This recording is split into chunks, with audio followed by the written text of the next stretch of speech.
India's IT capital Bengaluru now, where a CFO is moonlighting as a traffic warden by day and a civic activist by night, all to make Bengaluru more livable.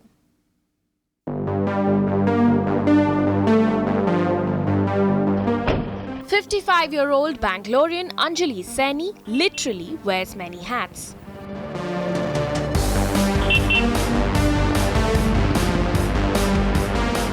CFO of a software company Verano Software, she starts her day in the thick of traffic as a traffic warden. Her evenings, meanwhile, are spent working with the NGO Whitefield Rising. Enough, one would think, for most people. But Anjali wouldn't have it otherwise. It all started with a traffic junction at Whitefield.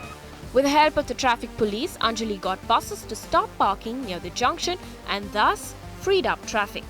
What I find most frustrating is being complacent about anything.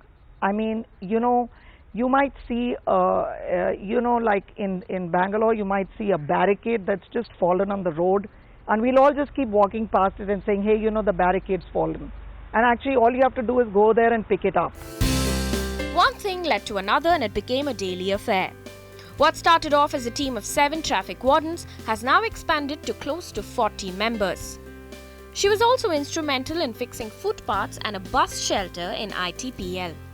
But the hardest project was yet to come. But I think the Whitefield Inner Circle Library was surprisingly the hardest project, because even though we had funding, we had the approval of the corporator, we had everything lined up.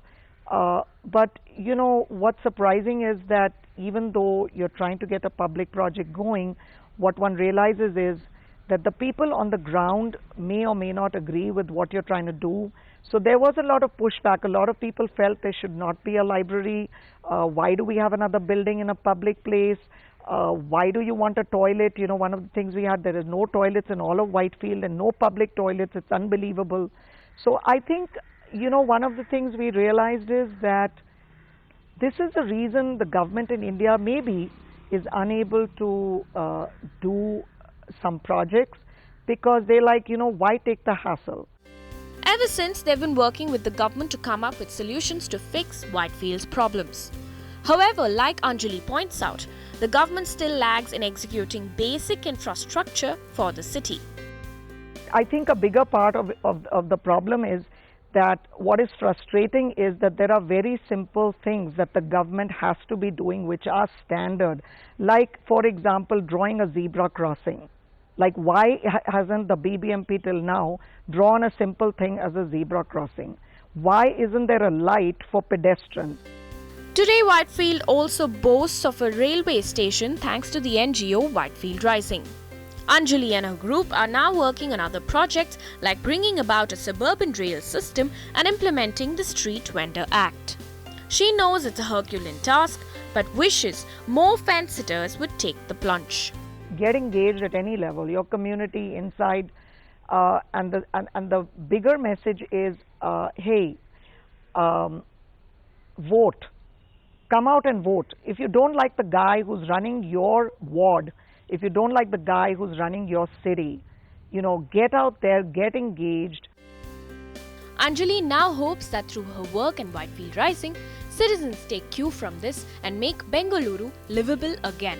This is Amita Balachandra for Magic Bricks Now.